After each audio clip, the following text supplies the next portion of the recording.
Bonjour à tous, merci d'être venus aussi nombreux pour ces 2 journées de table ronde organisées donc par l'OSCA, les scénaristes de cinéma associés. On est très heureux de pouvoir discuter de ces questions qui sont notre quotidien, qui nous passionnent, qui nous obsèdent et qui sont notre vie, notre travail, notre passion. Ce matin, on va parler d'un sujet un peu compliqué, complexe, parce qu'il met en œuvre beaucoup d'intermédiaires, beaucoup de gens, qui est le poids du scénario dans le financement des films. Et comme vous savez tous, pour financer un film, pour aller chercher des sous, que ce soit dans les commissions au CNC, dans les régions, ou dans des officines comme les Sofica, ou dans des chaînes, ou chez des distributeurs, enfin partout, on arrive avec un scénario. Et ce scénario est lu, relu, critiqué, refusé, accepté, et réécrit. Voilà. C'est surtout ça, notre point de vue, évidemment, chez les scénaristes de cinéma associés. Et on a décidé de faire cette table ronde parce que, en nous réunissant depuis 2 ans, on a trouvé, en tout cas pour les plus âgés d'entre nous, ce qui nous permet d'avoir une vue un peu historique quand même de la situation, on a trouvé que depuis 4 ou 5 ans, on réécrivait de plus en plus. On a toujours beaucoup réécrit. Le métier de scénariste consiste essentiellement à réécrire, puisque c'est par couche, pour parler un peu de technique, c'est par couche qu'on procède pour construire un scénario, pour l'affiner, le structurer. Voilà. Donc on réécrit, mais nous, on a observé que le financement des films prenait de plus en plus de temps, et qu'on écrivait de plus en plus, et qu'on avait de plus en plus de retours contradictoires, avec lesquels, d'une part, des retours contradictoires qui fragilisaient beaucoup, on va dire, le cœur d'un désir de film, qui est l'alliance réalisateur, producteur et scénariste, quand il y en a un, et donc qui fragilisait, qui faisait douter, qui faisait se perdre parfois. Donc on a beaucoup de mal comme scénariste parfois à garder le cap avec tous ces retours. Et voilà, on se demande pourquoi déjà. Et puis évidemment comment faire pour améliorer ça. Et puis voilà, on s'inquiète nous beaucoup de ces réécritures en se demandant si parfois il n'y a pas la réécriture de trop qui serait quand même dommageable pour le film. Alors je présente nos invités. Éric Lagesse, qui est président de Pyramide Distribution et Pyramide Internationale, donc qui produit et qui distribue. Pas vraiment. Non, vous ne produisez plus. Ouais. Je distribue et je vends en international. D'accord. Voilà. Et voilà, Pyramide, c'est une société de production importante. Quoi ? De distribution. Non, pardon, de distribution. Mais il y a un Pyramide Production qui existe, mais on est complètement séparés, on n'a rien à voir. D'accord. Voilà, mais on s'aime beaucoup. Oui, je m'en doute. Et le dernier film français, là, c'est Cybèle, et puis Nola Darling. Nola Darling, non. Oui, alors le dernier film français, maintenant, même les films qui parlent dans une autre langue sont la plupart du temps français. Donc en effet, Cybèle est une coproduction française, mais c'est un film d'ADN turc. Les derniers films français, c'est L'Ordre des médecins, premier film de David Roux, Un beau voyou, voilà. Premier film aussi, Luc Bertrand. Et puis, il y a La dernière folie de Claire Darling, Julie Bertuccelli, qui était la suite de notre collaboration avec Julie, après avoir fait La Cour de Babel, dernière nouvelle du Cosmos. Voilà. Elisabeth Pérez. Ça marche, hein? Non, attends. Alors attends, tiens, regarde. Oui. Ça va être plus simple. Voilà. Ouais. Voilà. Et alors Elisabeth Pérez, Chasse Production, productrice. Productrice, ouais. Ah oui. Et dernier film Un sorti. amour impossible de Catherine Corsini. Voilà, des films en tournage, en préparation. En développement, en écriture, beaucoup. Okay. Voilà. En longues écritures. Ton voisin Augustin Amry, qui travaille Studio Orange. Exactement, Orange Studio. Orange Studio. Mais je sors d'un truc, comparaison Amérique-France, donc je fais tout en américain. Nola Darling au Studio Orange. C'est ça. En tout cas, il y a une logique à mes erreurs. Qu'est-ce que... Oui. Je constate que je suis devenue américaine depuis 2 heures. En quoi ça consiste Qu'est-ce qu'on fait chez Orange Studio? En fait, on a un studio de coproduction, de distribution et maintenant de vente internationale. Donc on a un scope un petit peu large. Et moi, chez eux, je m'occupe de l'artistique, donc des acquisitions de films, donc sur scénario principalement. D'accord. Bienvenue, vous avez tout à fait votre place ici, évidemment. Votre voisin a un micro, il sait s'en servir. Voilà, bonjour. Donc je suis Antonin Perret-Jadco. J'ai un peu une extinction de voix, mais enfin bon, je vais mettre le paquet ce matin pour parler.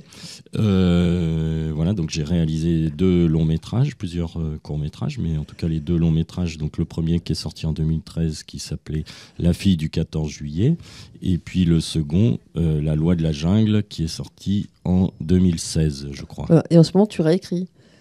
Alors en ce moment, je suis à la fois en écriture et en réécriture. Voilà. Et pour finir, Frédéric Moreau, qui est scénariste, membre du conseil du SCA avec nous, et qui est scénariste qui travaille avec... moi, je vais vous demander comment elle voulait se présenter avec des cinéastes français. Oui, voilà, enfin... Xavier Beauvois, Patrick Brampéret, c'est bien d'avoir une pensée Laurent pour lui Achard, aujourd'hui. Voilà. Jean Denisot. Enfin voilà, bon... Voilà, et Frédéric et moi, on a commencé un travail au SCA sur cette question. Et on veut, pour nous, cette table ronde, c'est un peu le coup d'envoi d'une grande réflexion qui va durer, je pense, au moins 1 an, si ce n'est 2 ans, sur l'idée de qui nous lit, comment on nous lit, pourquoi on nous lit, et comment on peut faire pour faire des meilleurs scénarios dans des conditions de financement difficiles qui parfois malmènent notre travail. Oui, et qu'entre nous, on appelle l'inflation des réécritures. Voilà. Pour commencer, je voulais savoir si vous aviez aussi cette sensation comme ça d'inflation des réécritures. Moi, j'ai le sentiment d'inflation des scripts, surtout, parce que je lis beaucoup de scripts. C'est-à-dire qu'on... Oui, non, mais c'est un peu une formule, mais on reçoit... pour vous donner une idée, on est 2 à lire des scripts à Pyramide. Il y a mon associé Roxane Arnold et moi-même. Et en fait, on reçoit à peu près 250-300 scripts par an. Donc c'est un énorme travail de lecture. Je ne parle pas évidemment des scripts étrangers, des scripts qu'on lit aussi pour les acquisitions internationales, puisque la France est un pays très compétitif. C'est assez rare sur des auteurs internationaux d'arriver à voir leurs films pour les acheter. Ça nous arrive, mais sur des grands auteurs ou des gens comme ça, c'est pris au niveau du script. Donc il y a évidemment une compétition là-dessus. Et en tant que distributeur, je lis beaucoup de scripts. Et en fait, c'est mon seul... comme vous savez que le système français de préfinancement implique à 95% du temps un distributeur au stade du script pour que les producteurs puissent avancer et financer leurs films et aller frapper aux portes concernées. On est obligé, nous, de nous décider la plupart du temps sur les scripts, en effet, franchement à 80% du temps. Et c'est mon seul élément tangible, quoi. C'est-à-dire quand je ne connais pas le réalisateur, par exemple, que je reçois le script, soit j'ai vu ses films précédents, soit c'est des courts-métrages. On fait beaucoup de premiers films à Pyramide. Donc on regarde les courts-métrages, mais c'est vrai que l'élément déterminant pour moi, celui sur lequel je me base, c'est le script. Alors moi, je ne demande pas de réécriture. C'est-à-dire, j'aime ou j'aime pas. Quand j'aime, je rencontre le producteur, je rencontre le réalisateur, et on peut parler en effet de certaines choses qui nous posent problème. Et moi, j'exige jamais une réécriture, mais ça m'est arrivé, je me rappelle, pour donner un exemple précis, quand on m'a envoyé le script d'Angèle et Tony, que Hélène Caz produisait, donc le film d'Alix Delaporte.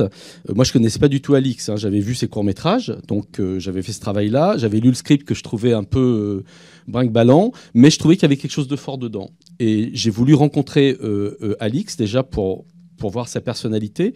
Et puis après, on a parlé ensemble de ce qui allait peut-être pas dans le script. Et franchement, la deuxième version, et c'est pas moi qui l'ai amené cette deuxième version, c'est elle qui l'a travaillée. Mais c'est le fruit d'une discussion entre la productrice, nous et Alix. Et la deuxième version était beaucoup mieux, et on a décidé de s'engager dessus. Et on a eu le même problème au montage après. On a fait exactement la même chose. Voilà. Oui, parce que effectivement, ça peut être très positif. Elisabeth, tu veux parler aussi de ton point de vue, c'est-à-dire un scénario, c'est aussi effectivement un support de discussion. C'est là aussi pour discuter. Mais tu allais dire quelque chose. Non, mais déjà, il faut alors, on a chacun notre lecture subjective des projets et de l'endroit où on se place au moment où on les lit. Est-ce qu'on les lit parce qu'on attend quelque chose de moi, c'est-à-dire que je m'engage sur le projet, ou je le lis parce que c'est le suivi d'un travail avec un réalisateur avec qui je travaille déjà, donc ça n'a rien à voir, c'est-à-dire que le rapport de confiance est déjà là. Quand on part sur un nouveau projet avec un réalisateur qu'on a déjà produit, avant le scénario, ce dont on discute, c'est comment on a vécu le film d'avant et sur quoi on a envie de repartir pendant 2 ou 3 ans. Donc il y a déjà ça oriente un peu le projet qu'on a envie de faire ensemble. Et voilà. Qu'est-ce que je voulais dire ? Je reviens sur Eric, pardon. Est-ce que vous faites lire par des lecteurs ou c'est simplement votre avis ? Ah oui. Je ne fais pas lire. On est 2 à lire. Ouais. Et quand un aime, on est 2 à lire, uniquement 2 à lire. Et quand aime, il le fait lire à l'autre. Et quand et moi, pareil, on fait ça. Ou quand on a un doute. Vous n'avez pas des petites mains qui font des fiches ? Non. Nous aussi, on est 2 à lire. Et voilà. Quand un aime, l'autre le lit. Et moi, je fais pas de fiches, quoi. Je vais faire des fiches après. C'est après le seul distributeur, la seule productrice qui font pas faire de fiches. Non, moi je crois pas. Je pense qu'il y a plein de producteurs qui se fient d'abord à leur désir du film, quoi. Mais j'ai quelqu'un qui lit les scripts étrangers et qui me donne les scripts et qui fait un tri et qui me fait lire les scripts qu'elle trouve bien. Mais sur les Français, moi c'est pareil, c'est tellement subjectif, intime de s'engager sur un film. Il faut avoir une conviction intime, et je pense qu'il faut avoir lu les scripts nous-mêmes. Et se dire, est-ce que je suis la bonne personne pour défendre ce film ? Moi, c'est la question. Je me dis, est-ce que j'ai envie d'y passer 2 ou 3 ans ? Est-ce que les problématiques sont assez importantes pour moi pour me dire, je vais bien en parler, je vais réussir à le défendre. S'il n'y a pas ça, je passe mon tour, quoi. Alors j'ai une autre question. Quand vous faites, parce que le système français est tel qu'on a des activités, scénaristes, réalisateurs, producteurs, distributeurs, mais on fait aussi partie de commissions, parfois au CNC ou dans des régions.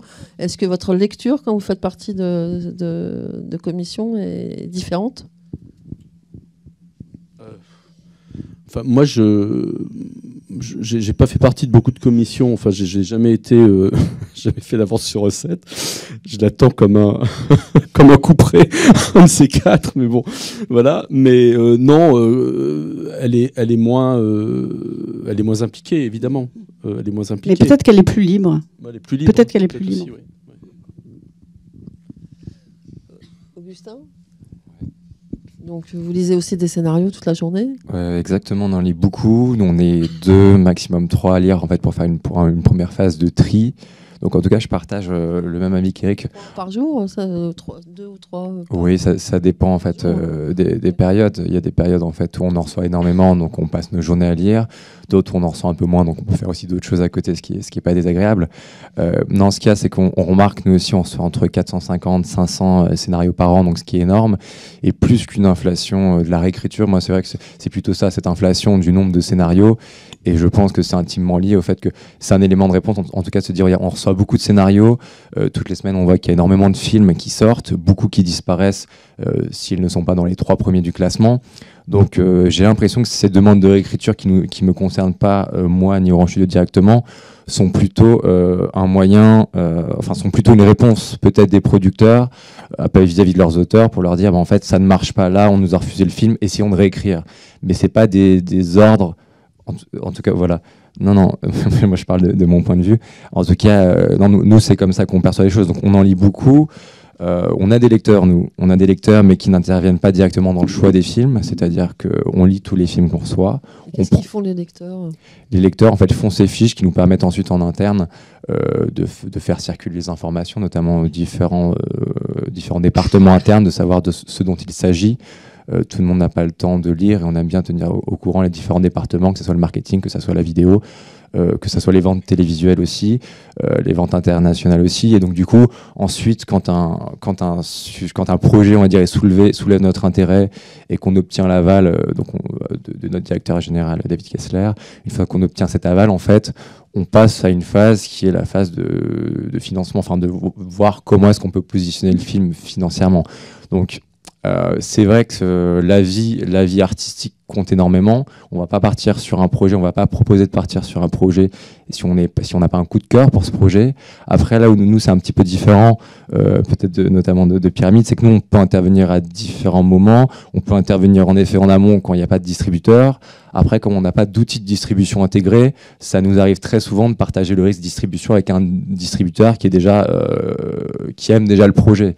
Donc ça veut dire qu'on peut intervenir un petit peu après et que potentiellement des retours, la réécriture a peut-être déjà été faite par l'auteur sur ce projet.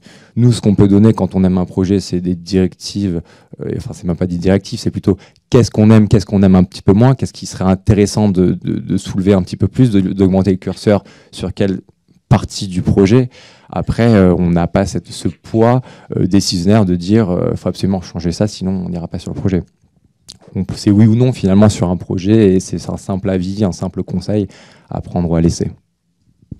Frédéric, j'ai l'impression que tu avais envie de Oui, réagir. non, moi ce que je voulais, mais en fait je ne vais peut-être pas vous poser la question à vous, je vais la poser en général parce que je ne sais pas du tout agressif, c'est sur quels critères, nous notre question actuellement comme scénariste, c'est sur quels critères sont recrutés tous ces lecteurs, quelle est leur formation, parce que c'est très opaque pour nous, on a des retours de fiches de gens qu'on ne connaît pas, ou bien carrément Orange qui dit on y va ou on n'y va pas, mais sans...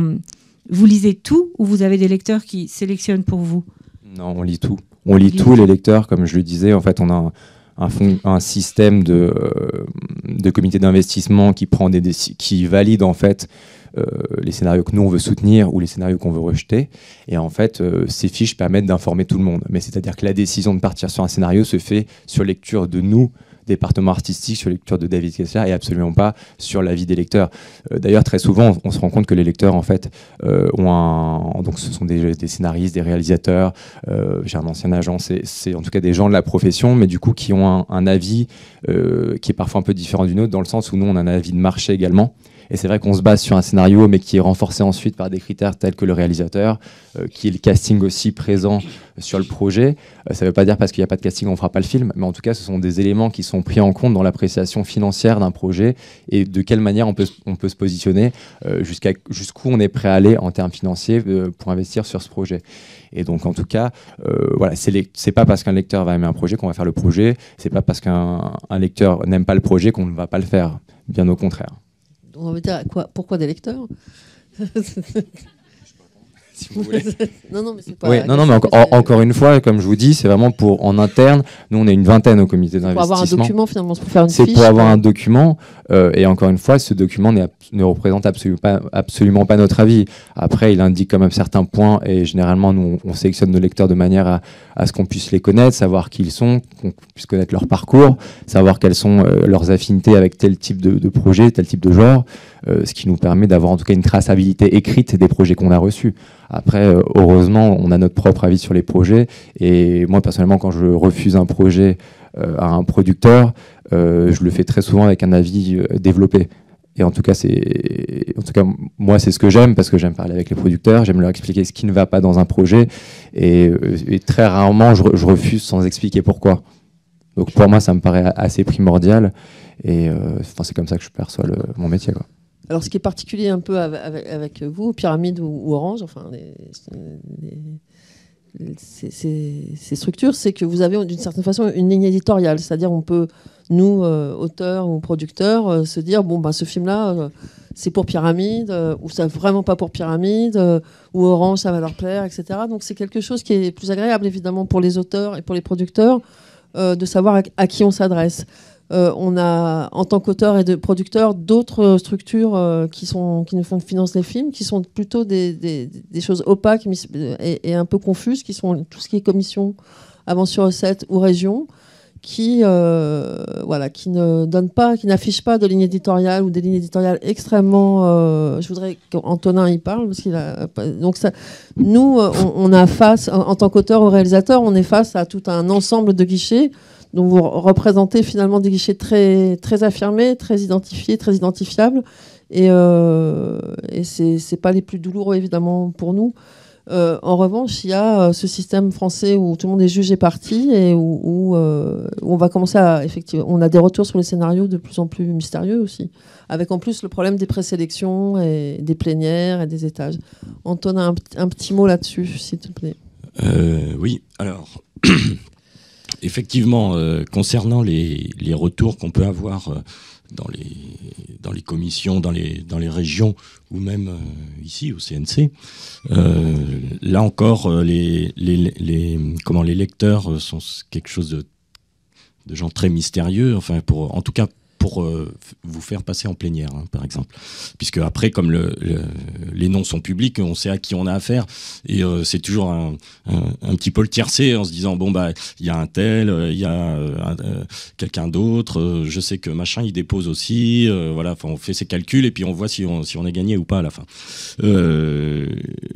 Ayant parfois fait partie de commissions, désolé de le dire comme ça, mais je sais que c'est un peu la loterie quand même. Donc ça va dépendre du jour où vous tombez, si en face de vous, je sais pas, si en face il y a Verhoeven, ça va être difficile. Un cinéaste suisse qui arrive en même temps que Jean-Luc Godard, ça va être difficile aussi pour lui. Bref. Donc il y a une partie de chance là-dedans, mais en ce qui concerne les retours de lecture, quand par exemple on a la désagréable surprise de cette fée évincée, on lit les fiches de lecture, au-delà donc de la déception et de se dire que le monde entier est contre nous, on lit les fiches et même parfois quand on l'a, qui, à mon sens, me semble à 90% des imbécilités. C'est-à-dire que, par exemple, vous allez faire, je sais pas, je parle en même temps pour ma chapelle, donc admettons, vous faites un film burlesque. Alors, 100% des fiches disent, ouais, il y a trop de gags. Ça se noie dans les gags noient l'histoire. Sait-on déjà plein d'une comédie où il y a trop de gags? Jamais. Au contraire, on sort toujours en disant ouais bon c'est un peu limite, c'est pas vraiment une comédie, etc. Donc ça veut dire qu'en fait par exemple les lecteurs, je ne sais pas, ont tendance à mettre systématiquement une certaine grille de lecture sur un scénario qui n'a pas à avoir cette grille. Donc du coup la réécriture, quand par exemple on nous demande de réécriture, oui, je fais une comédie, on me dit qu'il y a trop de gags. Enfin, donc je fais quoi? J'en enlève, puis c'est plus une comédie, quoi. Donc c'est des choses comme ça, des fois, où on se dit, mais c'est en dépit du bon sens, quoi. Donc on réécrit, et puis au bout d'un moment, effectivement, le film, nous, ou les scénaristes, ou les co-scénaristes, ou les producteurs, ou les réalisateurs, on perd la foi au bout d'un moment. C'est-à-dire que, par exemple, moi j'ai eu le cas où c'était un traitement. Pendant un traitement, on m'a demandé pendant 1 an d'écrire le traitement. Et au bout d'1 an, j'ai dit, non, moi, j'en peux plus. J'ai fait 15 pages pendant 12 mois. En termes de productivité, c'est nul. Donc, ça veut dire, que le projet, peut-être, il est nul. Donc, on le met à la poubelle. Mais il faut arrêter ce délire de réécriture parce qu'on sait tous que le traitement, c'est extrêmement ingrat. C'est-à-dire que les personnages, c'est des personnages, c'est des fils de fer, quoi. Donc l'épaisseur, elle va prendre après avec les dialogues, enfin les séquences, les didascalies, etc. Voilà, didascalies que des fois on se demande d'ailleurs si les gens les lisent. Donc après. Le problème ensuite, c'est que si vous faites justement, alors il y a eu, je suis bien placé pour le savoir parce que j'ai déposé un scénario, une commission film de genre. Alors, il se trouve, je suis pas forcément pour, mais enfin bref, c'est un autre débat. Mais il se trouve que justement, quand on fait ou du film d'horreur ou de la comédie, voilà, ou je ne sais quoi, il va y avoir énormément de choses qui vont passer par la réalisation. Un film à suspense, c'est pas parce que le scénario est écrit. Enfin, on en connaît des livres où il y a du suspense, mais justement, nous, on n'est pas écrivain. Donc, c'est bien le propre de la réalisation, c'est de faire passer des choses qui ne peuvent pas être écrites par des sentiments, du jeu d'acteur, de la musique, enfin de la mise en scène, quoi. C'est ça. Donc ça, c'est souvent déplorable dans les fiches de lecture parce que on a l'impression que les gens ne font pas confiance au film, mais se basent uniquement sur des mots.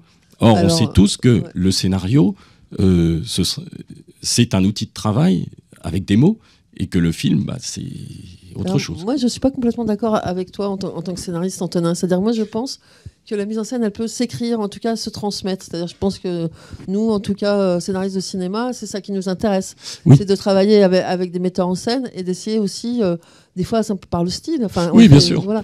Donc, je me demande si... je comprends les situations que tu décris, moi, je les vis aussi.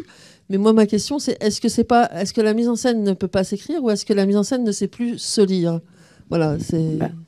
Moi, j'ai l'impression qu'il y a eu comme une sorte de professionnalisation du scénario qui fait qu'on a beaucoup créé une attente autour de l'intrigue. Et que maintenant, si un scénario n'est pas... voilà, les lecteurs qui donnent des opinions, en fait, les investisseurs, ils savent pas fabriquer un film. Le scénario leur sert à se faire une opinion sur un film à venir. Et donc, ils ont un peu leur regard, s'est habitué à lire des choses assez efficaces, assez ficelées, parce que tous ces ateliers de scénario, etc., je trouve que ça a aussi créé quelque chose d'un tout petit peu formaté dans l'écriture et qu'on paye un petit peu ça. C'est-à-dire qu'avant, je pense qu'il y a des scénarios qui arrivaient à l'avance sur recette avec 20 pages ou 30 pages. Et puis, il y avait un auteur, un réalisateur derrière et c'était la vision du réalisateur et ce qu'il avait fait avant qui primait. Maintenant, je pense qu'on peut plus arriver à l'avance avec un... Moi, j'ai un bon exemple d'expérience. Il y a 10 ou 12 ans, je ne sais plus, quand on a fait Le Grand Perret, Meurtrière, on est arrivé avec des intentions de dialogue parce qu'on n'avait pas encore choisi le casting et il était logique à l'époque pour les commissions de penser que le scénario s'écrivait jusqu'au dernier jour en fonction des... Aujourd'hui, je pense que c'est impossible. Alors que c'est faux, puisque finalement, on change les choses jusqu'au dernier moment. Mais c'est ça qui est compliqué, c'est qu'on a créé ça. Mais en même temps... Moi, je trouve qu'il y a certaines demandes de réécriture qui font que d'un projet où le réalisateur n'a pas trouvé la direction de son film, où il perd le lecteur en route, souvent c'est aussi parce qu'il a un peu perdu lui, et que les réécritures successives vont permettre de trouver sa direction. Et moi, voilà, il y a des projets qui sont trouvés tout de suite, des scénarios qui sont là tout de suite et on les dépose et ils ont tout de suite. Et puis il y en a d'autres qui ont des chemins plus tortueux et qui mettent plusieurs années. Et c'est ça la difficulté, c'est comment arriver, parce que le marché est en train de nous tuer, quoi. Hein, c'est-à-dire que le marché nous tue et que nous, il faut qu'on fasse la résistance ensemble, scénaristes, réalisateurs, producteurs, parce que de défendre des films d'auteur en ce moment, je sais pas, on voit bien que c'est pour ça qu'on est là, pour essayer de résister ensemble et de pas se décourager et de. Moi, je suis pas tout à fait d'accord parce que je trouve que dans les retours, il y a quand même, il y a des convergences de retour. Donc les convergences de retour, il y a un moment, il faut s'interroger un peu pourquoi tout le monde dit la même chose. Ah, voilà, il y a des choses intéressantes. Oui, mais j'ai dit que 80% est à la poubelle, donc il y a 20%. Après, nous, on est aussi par moment sur les lecteurs. Moi, je suis un tout petit peu dubitative quand j'entends que le CNC a choisi des lecteurs parce qu'ils sont jeunes. je trouve que c'est une drôle de raison. Voilà, je trouve que c'est bien la jeunesse, mais ça ne peut pas. Oui, je suis d'accord, absolument. C'est parce que je suis plus jeune que je dis ça en fait. Ouais, ça. Mais voilà, c'est ça, je suis très vieux. Et non, moi je voulais déjà dire que quand on lit 250 ou 300 scripts par an, moi, j'essaye de faire des fiches de lecture sur tous les scripts que je lis. Alors, je fais pas des fiches de lecture de 3 pages. Je fais ma façon déjà de voir, c'est de voir si le film, si j'arriverai je m'amuse à faire un synopsis en fait, à voir si j'arrive à résumer le film assez rapidement et à le vendre. Alors évidemment, c'est pas, je me base pas dessus, mais quand on est distributeur, c'est assez important de voir si on arrive à avoir une ligne claire sur un script, une histoire claire dans la tête. Et après, je développe un peu. Mais c'est vrai que je me rends compte que l'exercice n'est pas facile de tomber dans des banalités perpétuelles. Alors moi, c'est pas mon travail de le faire. Je suis pas lecteur et mon travail, c'est pas de lire des scripts non plus. Enfin, mon travail, c'est aussi de lire des scripts. Mon travail, c'est aussi de diriger une société de 18 personnes, de faire le marketing pour les films qu'on sort, etc., etc. Donc, les scripts, moi, je les lis le matin quand je me réveille, le soir, le week-end, etc. Donc, et les fiches de lecture, je les fais au bureau. Donc, voilà. Maintenant, je pense que c'est très difficile d'être original à chaque fois quand on lit autant de scripts pour retranscrire et pouvoir dire au producteur qui vous appelle pourquoi vous n'avez pas aimé tel ou tel script ou bien qu'est-ce qu'il y a à bouger et à changer dedans. Donc ça, c'est ce que je voulais dire. Notre travail, c'est de protéger les réalisateurs, de ne pas tout leur dire, parce qu'il y a des choses... ce qu'il faut comprendre, c'est que nous, les refus et les retours un peu durs, ça nous atteint aussi, quoi. On est des êtres humains, on défend quelque chose auquel on croit, et puis... on prend tous ces refus, c'est nous qui les prenons. Et des fois, par moment, on est un peu flottant. Alors oui, on se met un peu à douter. Il faudrait pas qu'on doute. Je sais que vous en voulez beaucoup par moment de douter, mais parce que c'est difficile aussi. C'est quand même un exercice vachement difficile. Alors, il faut faire le tri et voir dans la critique, dans ce qu'on entend, ce qui peut servir au projet et aller dans le sens que veut le réalisateur. C'est ça et d'essayer de garder une foi qui est qui est aussi atteint par ce que je disais sur le marché. C'est un filtre. Moi, je connais beaucoup de réalisateurs, mais je ne ferai jamais mes retours de scénario aux réalisateurs. Je les fais toujours aux producteurs. Oui, mais vous et puis nous, quand on sort le film et que on s'en prend plein la tête avec les exploitants, mais c'est très très dur aussi. C'est-à-dire qu'en fait, on est tous au front de quelque chose. Et nous, on est plus en aval, vous êtes plus en amont, et voilà. Mais c'est vrai que ça dépend des producteurs aussi. Moi, je fais là, par exemple, on s'engage sur un film parce qu'il est évident qu'on va s'engager dessus et qu'on va le faire. La première version, je l'ai trouvée quand même. Oui, parce que ça va être le 3e film qu'on fait avec ce réalisateur, et donc il est évident qu'on va continuer avec lui. Et c'est vrai que Elisabeth le sait, je ne sais plus très bien, mais moi je fais des longs mails avec des tas de critiques, avec page machin, page truc, etc., etc. Et la première version, je l'ai trouvée, je n'ai pas fait des critiques comme ça parce que j'avais des critiques un peu trop généralistes. Et la deuxième version, j'ai envoyé 2 pages au producteur. Il est arrivé, il m'a dit mais t'es un grand malade. Je dis mais non, je suis pas un grand malade. J'essaye je veux pas faire le travail du producteur. Mon travail c'est pas ça du tout. Et je fais pareil au montage, c'est-à-dire que je peux faire de très très longs mails avec de très très longs résumés, je prends des notes, etc. Pour, au montage, j'entends au montage vraiment à la fin. Moi, je ne sais pas dérocher, je regarde pas les ours, mais je pense que c'est aussi important d'avoir un partenaire qui vous suit et qui peut avoir aussi une autre vision. Mais encore faut-il qu'il y ait une confiance entre le producteur et parce qu'il dit que je suis un grand malade, mais il a un peu confiance quand même. Mais il m'a pas dit allez salut. Mais je veux dire, il faut qu'il y ait une confiance aussi. Il faut qu'on se dise oui, ce qu'il dit, il dit pas n'importe quoi, ou alors c'est un petit jeune qu'on a recruté de je sais pas où, c'est un lecteur, on s'en fout quoi. Moi, je vais quand même m'investir dans un film, ça va me durer des mois, et je vais mettre beaucoup d'argent dans ce film. Parce que je vais non seulement l'acheter, mais en plus, je vais dépenser vraiment de l'argent pour le sortir. vas-y, après je dirais quelque chose. Oui, c'est juste sur cette confiance, moi je trouve ça primordial. Et c'est vrai que moi parfois je m'interroge sur la relation producteur-réalisateur, pas tout le temps, mais ça m'arrive parce que très souvent, nous, quand on fait des retours en expliquant ce qui nous plaît moins dans un scénario, on peut avoir une réaction du producteur qui est de dire bon bah dites-nous clairement, faites-nous une note clairement, dites-nous ce qui ne va pas, comme ça on va le modifier. Mais ça, je trouve que c'est la pire réponse et c'est un mépris du réalisateur, c'est un mépris de l'auteur. Mais moi du coup maintenant, je le dis clairement au producteur qu'à un moment donné, il a un réalisateur, il a un auteur et que s'il ne partage pas un point de vue commun, c'est qu'il y a peut-être un problème sur le projet. Et du coup, moi, c'est une question peut-être que je soulève un peu comme ça et ça m'intéresse un peu d'avoir l'avis de chacun. Oui. C'est à un moment donné, est-ce que cette multitude de réécriture n'est pas parfois le fruit d'un producteur qui serait perdu, qui ne saurait plus où aller et qui voudrait s'appuyer sur ses retours en expliquant à l'auteur tout simplement ils nous ont dit qu'il fallait réécrire dans ce sens et si on réécrit dans ce sens ça va aller. Et nous très souvent quand on fait des retours en expliquant ce qui ne va pas, le producteur revient nous dit regardez, on a fait tout ce que vous vouliez. Et on le dit très bien, c'est pas ce qu'on veut, c'est le texte en lui-même, comment est-ce que nous on le perçoit. Mais c'est deux choses totalement différentes. Mais voilà, cette confiance, pour moi, il y a très souvent, moi, sur les 500 que je lis, il y a quand même une bonne partie de ces scénarios-là, de ces projets-là, où je ne sens pas le producteur autant impliqué que j'ai l'impression qu'il devrait l'être.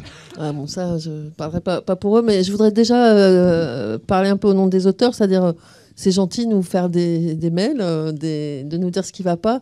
Mais je voudrais vous rappeler que nous, on sait quand même ce qu'on fait. C'est-à-dire, on n'est pas des grands malades ça ne sort pas. On est tous des grands malades. Voilà. On est tous des grands malades. Le résultat sur le papier, c'est le fruit d'un travail, souvent un travail de collaboration. Alors moi, mon point de vue, à moi, Cécile Vargavstik, c'est que il faut vraiment distinguer les intentions des auteurs de leur réalisation du texte. C'est-à-dire, je pense pas que les réalisateurs, enfin, à moins vraiment de s'intéresser qu'au fric et à faire le maximum de thunes en un minimum de temps. Quand on écrit un scénario, on a envie de faire un mauvais film. Donc je pense vraiment que le travail du scénariste, c'est aussi d'essayer d'arriver au bout des intentions. Et pour moi, en tout cas, quand je reçois des critiques, enfin évidemment à la place où je suis, je reçois les mails, je reçois les réactions filtrées par les producteurs et tout ça.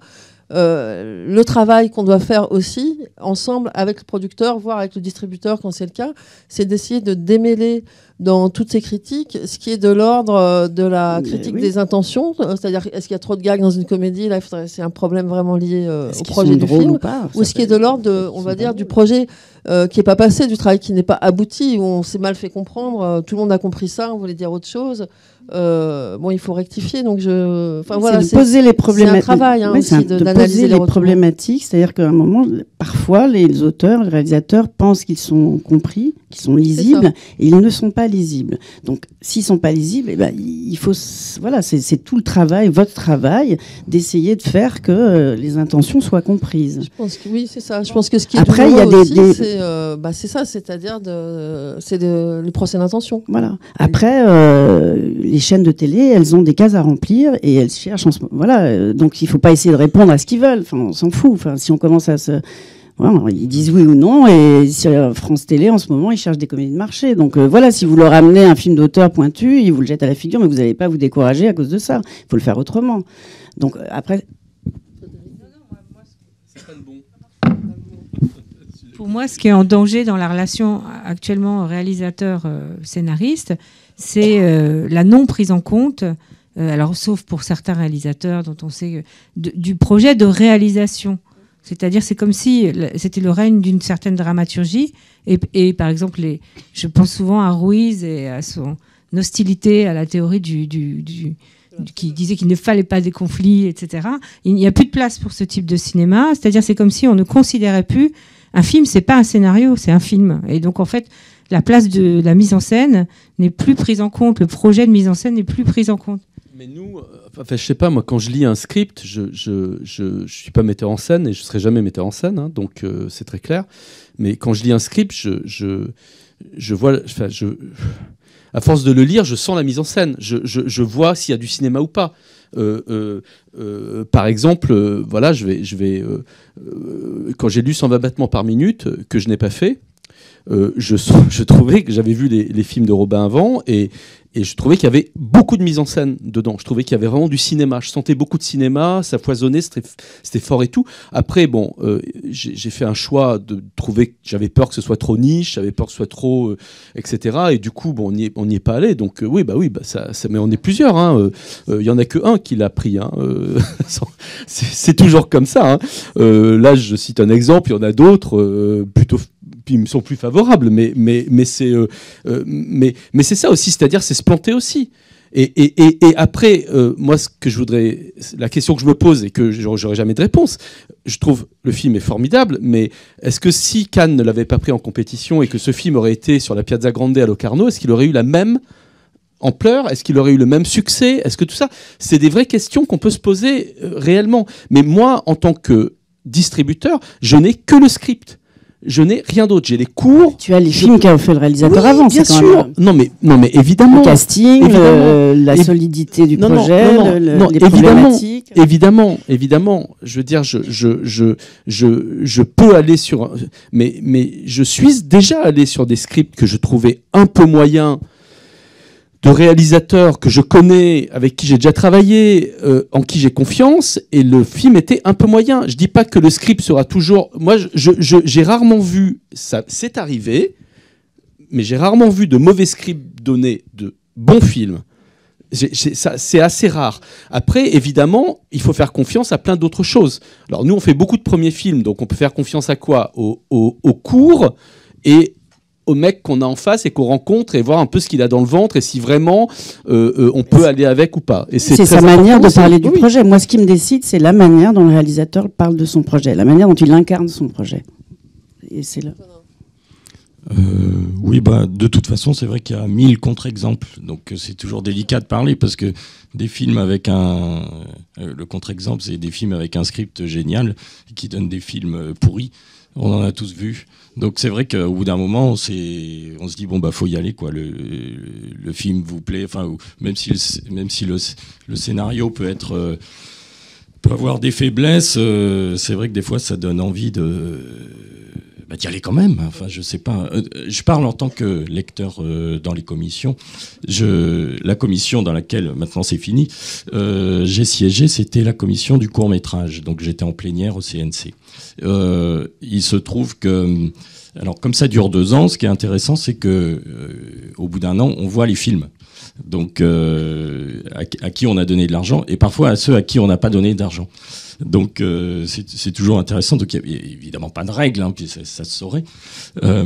Mais en tout cas, c'est vrai qu'à force de lire les scénarios. Et à force d'être dans les commissions, c'est un peu ce que je disais, parfois il y a des membres, donc peut-être ça m'est arrivé, où on n'a aucune idée de ce que peut donner le film, mais ça donne envie de faire confiance.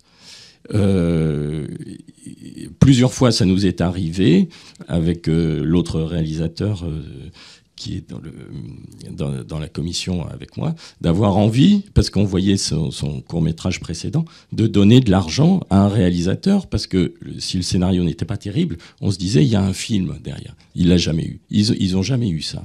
Donc, c'est toujours basé extrêmement sur l'évolution du scénario. Donc, c'est quelque chose qui, finalement, fait que les films vont être normés.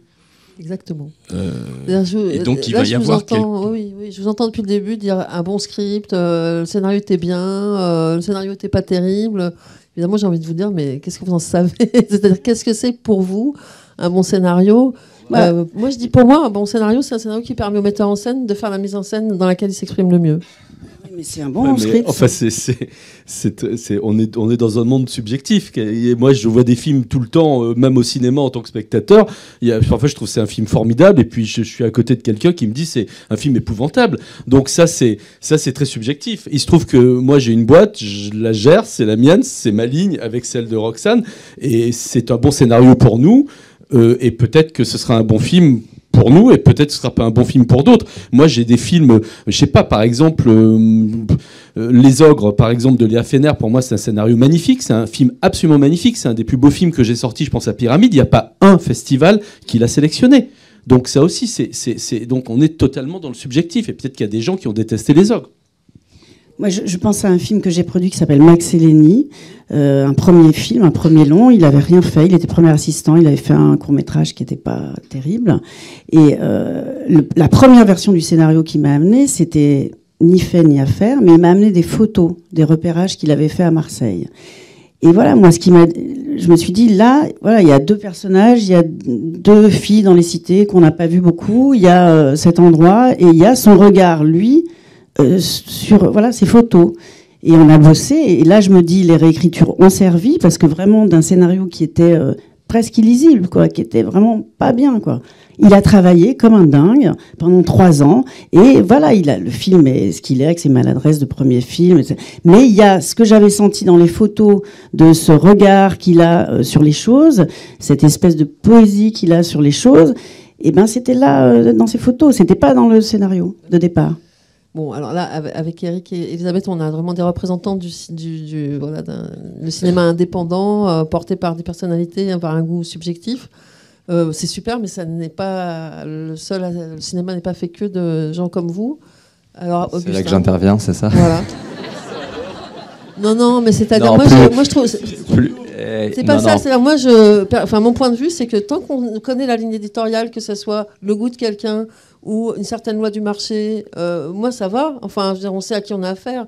C'est quand vraiment c'est l'opacité qui est la plus angoissante. Mais au-delà de ça, moi j'ai l'impression que pour répondre un peu à cette question de qu'est-ce qui fait un bon scénario, je pense que c'est plutôt le vecteur d'émotion, enfin l'émotion que ça procure, quelle qu'elle soit, que ça soit de la comédie, du drame, mais c'est surtout l'angle que le scénario suit. Nous, ce qu'on déplore, c'est que sur les 500 qu'on reçoit, 500 scénarios qu'on reçoit et qu'on lit, c'est que très souvent on remarque que ce sont les mêmes sujets. Et très souvent, quand un film fonctionne au cinéma, vous allez retrouver 4-5 films qui ressemblent, qui copient pas allemand le premier film. Et c'est vrai qu'il y a un côté très lassant. Donc sans dire, c'est toujours compliqué de dire qu'est-ce qu'on cherche. Avant tout, ce qu'on cherche, c'est sûr, c'est de l'émotion, parce on est là pour faire du cinéma.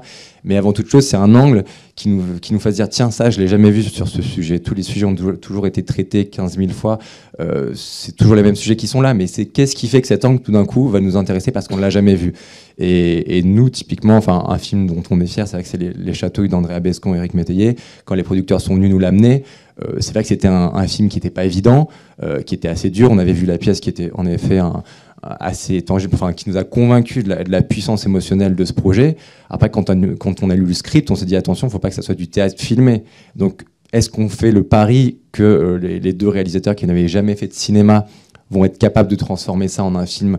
Et on a décidé de faire confiance. Et typiquement, c'est un film moi, que je prends comme exemple pour expliquer aux gens, aux scénaristes, aux réalisateurs, que oui, il faut aussi oser faire des paris qui peuvent être un peu risqués, mais parce que derrière, ça en vaut la peine. Et parce que tout d'un coup, on a quelque chose de très fort qui se produit. Et c'est dans ce sens-là qu'il faut aller.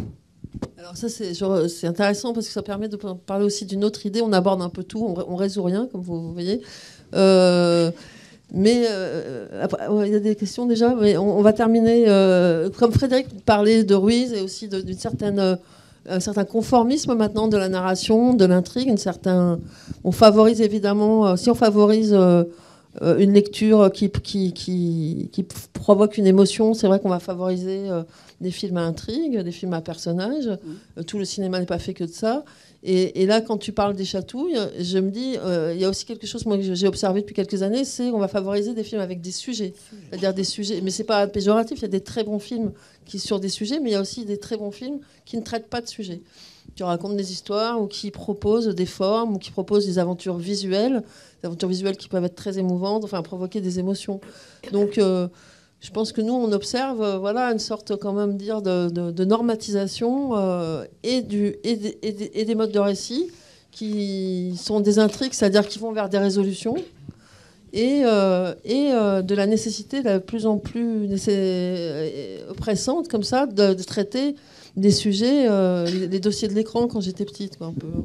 Oui, c'est toute la difficulté. Les investisseurs cherchent ça, attendent ça. Donc comment résister à ça? Et pour approfondir cette réponse, c'est surtout par exemple d'Orange Studio, du coup, qui en effet fait des investissements pour du film live. Derrière, ce qui est très important, c'est la valorisation catalogue. Donc, quelle est la valeur des films?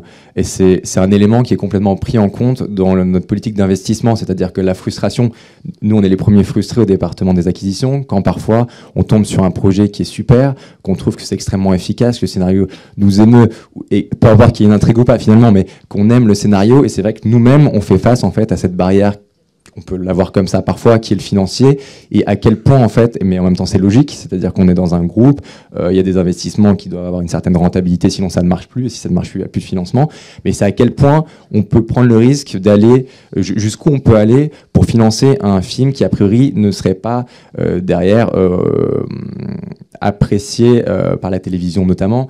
Nous, encore une fois, c'est extrêmement important. Donc c'est sûr qu'on a ces chaînes de télévision qui sont là, à qui on veut revendre les films ultérieurement et qui nous permettent aussi d'être rentables à long terme. C'est ces chaînes-là aussi qui nous dictent un petit peu un mode de lecture qui vient s'ajouter à notre mode de lecture à nous, qui est purement subjectif. Mais le problème, c'est que nos grilles de lecture ne se croisent pas toujours, quoi. C'est ça le truc. C'est-à-dire que moi, en fait, je suis distributeur, donc moi je vais sortir un film en salle pour des spectateurs qui vont aller le voir en salle et pas pour des téléspectateurs. Évidemment, de temps en temps, ils se recoupent, mais je ne souhaite pas acheter des films qui sont uniquement bons pour la télévision, parce que sinon je ne ferais pas de sortie salle.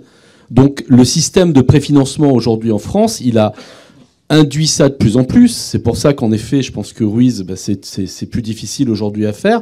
Ça peut encore se faire, ce genre de film, et ça peut sortir encore. Et on est quand même dans une profession où en fait, nous, on court. Moi, je dis, on court tout le temps après des miracles, en fait. Alors, évidemment, on n'a pas tout le temps, mais il y a quand même de sacrés miracles qui se passent.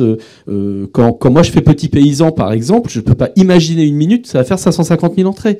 Je trouve le script formidable, mais il se trouve qu'en plus, la télé y va. Ça, c'est le genre de truc où tout se recoupe. La télé y trouve son compte, moi, j'y trouve mon compte, les spectateurs y vont, etc.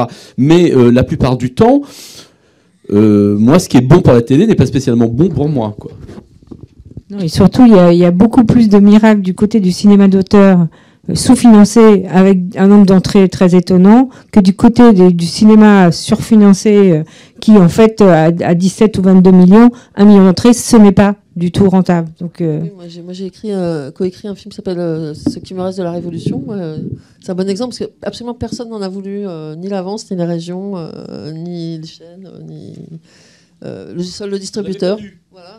UFO l'a lu le premier, l'a pris, et voilà, et on a dépassé les 100 000 entrées, donc et tout le monde trouve le scénario super, donc c'est quand même ça aussi qui est très très troublant aussi, hein, qu'on doit aussi mettre nous. Mais il y a aussi dans ce film, en fait, parce que moi j'ai vu le film, mais j'ai pas lu le script, il y avait quelque chose aussi de l'ère du temps, mais de l'ère du temps d'aujourd'hui, qui est probablement pas l'ère du temps, peut-être de l'époque où tu l'avais écrit, mais c'est un film qui est arrivé un peu en plein gilet jaune, un peu comme Les Invisibles, et du coup, voilà, après ça peut être soit du bol, ou ça peut être aussi une espèce de prescience, de sentiment qu'on ressent. Et... Ça m'est arrivé aussi pour Oublier Cheyenne, c'est un film dont le scénario se terminait par un lycée en grève. Et à l'avance, on nous a dit non, enfin partout, ça a été compliqué de financer. On disait non, mais délirez pas, quoi, un lycée en grève, c'est pas possible. Là, c'est un film des années 70, complètement utopiste. Alors bon, on a changé, hein, on a obéi, on voulait financer le film, on a fait une fin plus intimiste. Et le jour de la sortie du film, tous les lycées de France étaient en grève. C'était le CPE et tout ça. Donc, je remarque que moi qui ai coécrit 2 films comme ça qui tombent dans l'air du temps, on peut aussi donner crédit aux artistes, aux auteurs, d'être sensibles, peut-être d'être, non pas visionnaire, c'est un bien grand mot, mais lucide, et en tout cas d'avoir une certaine sensibilité à l'air du temps, et peut-être de sentir avant la foule ce qui est dans l'air du temps. Je pense que ça fait aussi partie de notre mission. Est-ce qu'on a quelques questions dans la salle? Il y a un micro pour la salle? Ou vous posez la question et on la répète? Oui? C'est où? Pardon. Est-ce que vous pouvez passer le micro sur... Alors, une question par rapport aux films de genre et aux dispositifs mis en place par le CNC. Et du coup, est-ce qu'il y a une possibilité de marché? Donc, est-ce qu'il y a une possibilité de marché aujourd'hui en France pour le film de genre? Parce qu'on nous dit souvent, écrivez des comédies, etc. Mais quand on va au cinéma, on voit des films coréens d'horreur, on voit des films espagnols, on voit des films américains. Donc, au final, il y a un public français qui veut voir des films de genre. Mais est-ce qu'on n'a pas perdu aujourd'hui, avec l'économie française du cinéma, cette confiance qu'on avait avant aux films de genre français? Comment est-ce que ça peut, au final, s'améliorer? Voilà, aussi, déjà, prenons garde comme ça, justement, au formatage et aux normatisations, où il y aurait un film de genre parfait dans le genre et des films de genre... faut faire attention à ce que ces catégories ne nuisent pas aux films qui sont aux frontières des genres et qui sont toujours sensiblement les plus intéressants. Pardon. Frédéric et après Antonin. Oui, non, moi ce que je voulais dire, c'est, pour moi il y a des films. Un grand Friedkin, c'est un film. Et en fait, moi je suis assez contente de l'arrivée des. C'est contradictoire avec ma présence Oscar, mais il y a quelque chose que j'ai remarqué depuis quelques temps avec l'arrivée de Netflix, etc. C'est qu'il y a une forme de panique dans les chaînes qui vieillissent et qui ont peur de perdre leur public. Et il va peut-être y avoir un intérêt. Je sens quelque chose au niveau des films, justement, la création de la commission, qu'on peut contester, mais qui est quand même de reconnaître qu'il existe quelque chose dans le cinéma d'horreur ou dans le cinéma... Et puis l'attitude des chaînes qui vont pas jusqu'à l'horreur pour l'instant, mais qui cherchent du thriller, etc. Et je pense que ça va bouger ces frontières, parce que tous les jeunes, moi je vois bien à la Fémis, en scénario, ils sont tous complètement aguerris et fluides sur le genre, et c'est plus une question pour eux. Ils l'ont intégré. Donc moi je pense que ça va bouger. À la française. Antonin là-dessus? Non, c'est pas là-dessus. C'est sur autre chose. C'est par rapport à ce que vous disiez là tout à l'heure sur justement le formatage et les films qui sont aux frontières. Puisque donc moi j'avais déposé une comédie de vampires à la commission film de genre. Donc en fait, d'après les retours que j'ai eus, je ne peux pas le prouver puisque c'est que de l'oral. C'est exactement ça, puisque ils avaient décidé dès le matin d'exclure toutes les comédies et les détournements de genre. Donc je me suis dit pourquoi je suis monté en plénière, ça m'aurait fait gagner du temps. Et donc j'ai trouvé ça surprenant parce que c'est vrai que le bal des vampires ou je sais pas, ou Beetlejuice ou SOS Fantôme, enfin ça reste quand même du film de genre. Donc voilà, c'est pour ça que les commissions de genre comme ça,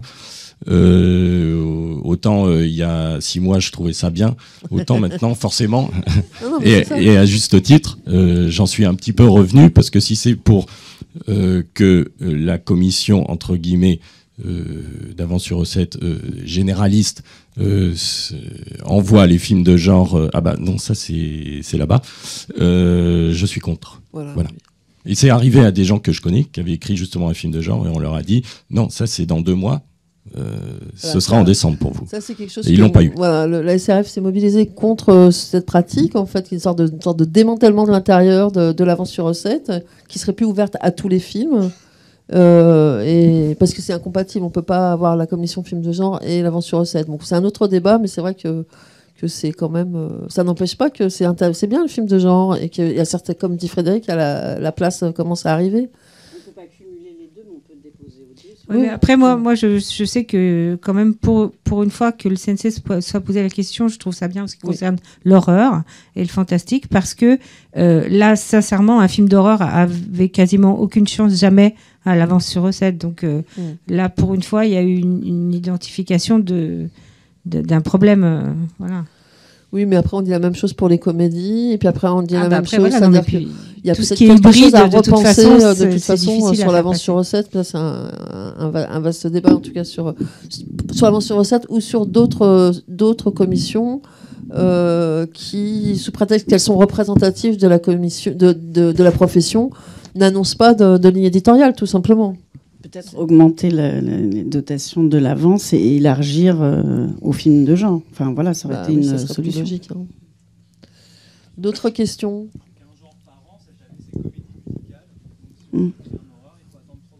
Ah bah voilà. Ah ouais, voilà, c'est ça, hein. Chacun son tour. Non, mais enfin, alors il y a personne. Enfin, s'il y a des gens du CNC dans la salle qui veulent répondre, mais en tout cas, on n'est pas là pour je veux dire, défendre ce nouveau principe. Oui.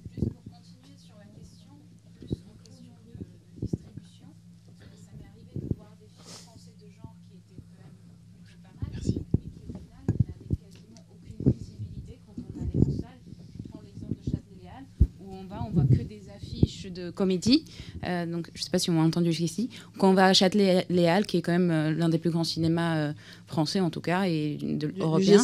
Oui. Et on voit justement tous les films comédie ou genre étranger, mais on ne voit pas les affiches des films de genre français qu'on retrouve peut-être une semaine ou 2 semaines dans les petites salles parisiennes ou si on a la chance à Châtelet-Les Halles. Est-ce qu'il n'y aurait pas quelque chose dans la distribution aussi à réfléchir là-dessus? Mais ça, c'est la loi du marché libéral. C'est compliqué pour nous de réfléchir à ça. Il y a l'exploitation plutôt que la distribution, d'ailleurs. C'est l'exploitation. C'est les problèmes d'exploitation. Ils se battent, ils prennent des risques et les exploitants n'offrent pas assez de salles. Et c'est très souvent un domaine périlleux, la distribution aussi. C'est beaucoup d'argent investi pour, au final, avoir des exploitants qui se défilent sur les films d'auteur, les films de genre. Oui, alors ça, c'est clair. Mais enfin, je serais un peu étonné, comme il y a assez peu de films de genre quand même français qui sortent, il y en a eu quelques-uns. Je mets grave de côté, non pas parce que c'est pas un film de genre, mais parce que c'est vrai que c'est le contre-exemple qui a marché. C'est un film de genre qui a marché et qui en plus a eu une aura, je veux dire, internationale dans le milieu artistique, les Césars, etc., enfin, nominations et tout. Et le reste des films de genre, il y a eu des tentatives de producteurs qui ont fait des lignes de films de genre, qui ont essayé, qui sont partis sur 2-3 films de genre, etc. Ils ont arrêté parce que malheureusement ça marche pas. Et c'est pas. Et je pense que tous ces films de genre sont sortis aux Halles. Alors peut-être qu'ils n'ont pas eu beaucoup de salles. Après, moi c'est vrai que je suis pas très versé dans le film de genre, donc je ne les ai pas vus, mais j'en ai lu plusieurs. Et en fait, je pense qu'il y a une telle concurrence déloyale des Américains sur le film de genre qui est... j'ai peur que le public du film de genre, le public français du film de genre, si c'est en français ou en japonais, parce qu'il y avait par exemple un film comme Battle Royale par exemple qui était vachement bien avec Kitano, c'était pas deux Kitano mais Kitano jouait un rôle dedans, c'était hyper bien, c'était sorti largement, c'était une belle sortie, le film a pas bien marché. Ou alors un film, je veux dire, c'est assez rare que les films de genre hors anglais attirent du monde. The Host par exemple, qui est un film que je trouve génial, absolument génial, il avait marché, il avait plutôt marché. C'est un film coréen donc, et il était à Cannes, etc. Il était à la quinzaine, je crois. Et en fait, c'est extrêmement rare. Mais The Host, en fait, on avait vu que Bong Joon-ho, c'était un grand metteur en scène, et je pense que c'est le public intello, je veux dire, qui va voir les films d'auteur, qui est allé voir ce film, non pas pour voir un film de genre, mais un film d'auteur. Mais le film de genre pur et dur, celui qu'on essaye de placer en France, ben, je pense que le public n'y va pas parce qu'il est en français, en fait.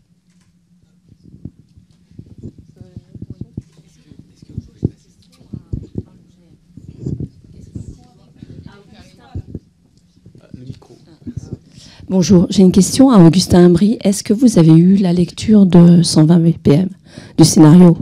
Non, malheureusement, on l'a pas eu. D'accord. On l'a pas eu et je sais absolument pas comment on aurait perçu le scénario, sachant que je ne l'ai pas lu. D'accord. Ouais, donc c'est un peu biaisé parce que je voulais vous demander quelle différence vous faisiez entre Les Chatouilles et 120 BPM. Parce que pour moi, vous voyez comme quoi le cinéma c'est vraiment subjectif, mais pour moi, 120 BPM, il y a vraiment une mise en scène. Il y a vraiment un point de vue de réalisateur. Et Les Chatouilles, pour moi, il n'y en a pas. Je suis un peu radicale, excusez-moi. Hein. Je mets un peu le pavé dans la mare, mais volontairement parce qu'en vous écoutant tous, je partage à 100% le point de vue des 2 scénaristes. Et je trouve qu'il y a vraiment un cinéma d'auteur à défendre qui n'est absolument, quasiment plus défendu, enfin par quelques rares personnes. Oui, pardon, je suis un peu radicale. Oui, mais enfin quelques personnes. Non, et je vous rappelle que mais Serge Danet disait très bien, le cinéma a toujours marché sur 2 jambes, la voie commerciale et l'autre Et ces deux jambes, elles sont reliées.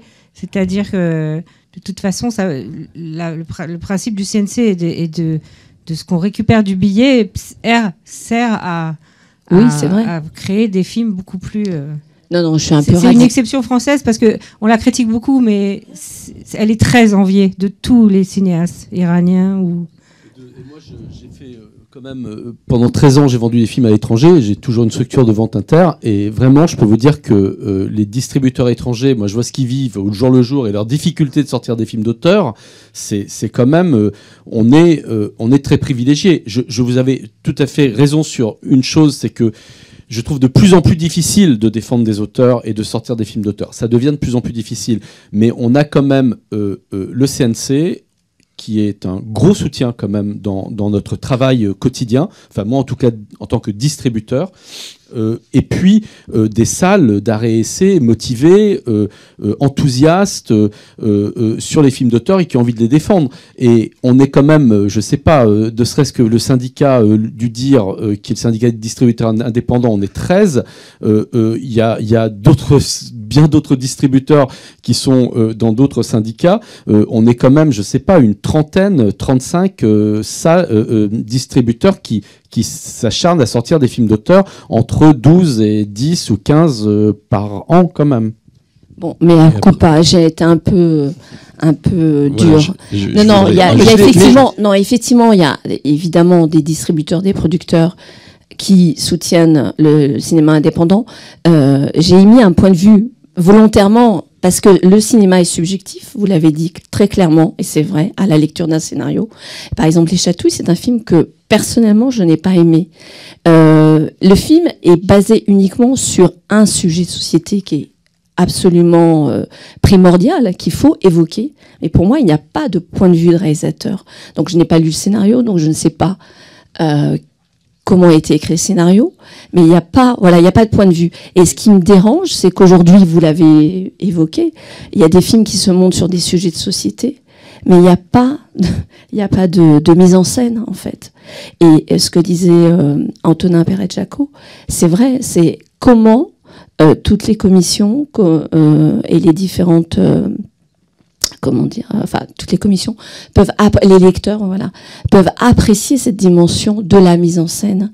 Je pense que à la lecture des scénarios, on peut éventuellement l'apprécier, mais pas uniquement.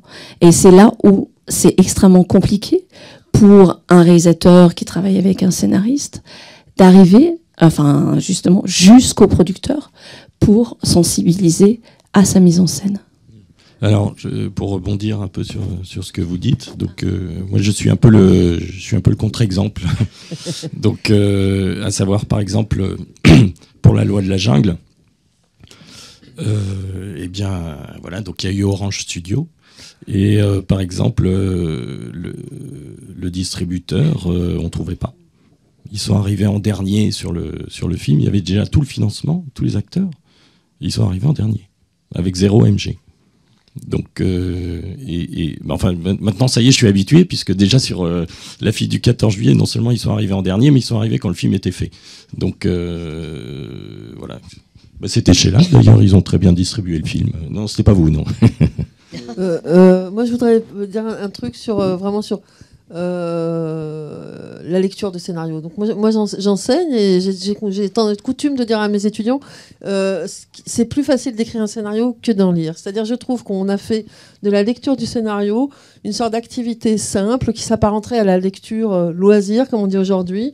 On lit des livres, alors ça te plaît pas. Et d'une part, d'autre part, on a fait croire, de mon point de vue, à toute une génération de jeunes gens qui voudraient être auteurs, scénaristes ou réalisateurs, qu'en lisant des scénarios, ils allaient apprendre quelque chose. Alors je suis très provocante, je pense que c'est totalement faux. Je pense qu'au contraire, c'est inhibant, déprimant. Hier, j'ai vu une jeune femme qui est lectrice, aussi pour gagner sa vie. Il faut bien trouver des piges. Et elle a, je sais pas, quel âge elle a, à peine 30 ans, et elle a dit j'en peux plus, je vais faire du documentaire, parce que j'ai lu tellement de fiction. Et c'est quelqu'un elle était épuisée, mais je comprends, c'est-à-dire elle avait une sorte de lassitude, elle était presque blasée aussi de tous ces scénarios qu'elle avait lus pendant des années. et sans formation aussi, enfin pour donner son avis. Donc elle a fait une très bonne lecture, c'était un rendez-vous. Sa lecture était intéressante, mais je trouve qu'on épuise les lecteurs, qu'on ne les forme pas, qu'on ne les responsabilise pas, ou d'un autre côté qu'on leur donne beaucoup trop de pouvoir, de responsabilité. Et moi je maintiens qu'en lisant un scénario, quand on en a les compétences, on peut voir un film. Alors évidemment, on ne peut pas voir le succès, que ça va marcher, etc., que ça va tomber, mais on peut voir s'il y a du cinéma ou pas. Comment ? C'est le travail qu'on a. C'est un travail. Oui, c'est une compétence. Voilà.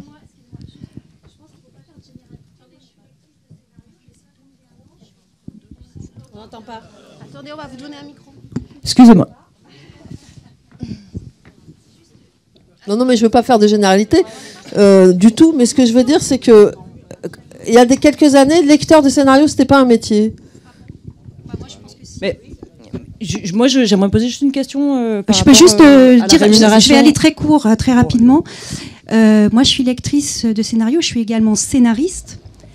Et je suis diplômée du CEA en tant que lectrice de scénario. Ça fait pas longtemps qu'il y a cette formation qui nous est donnée par une personne qui lit depuis 20 ans.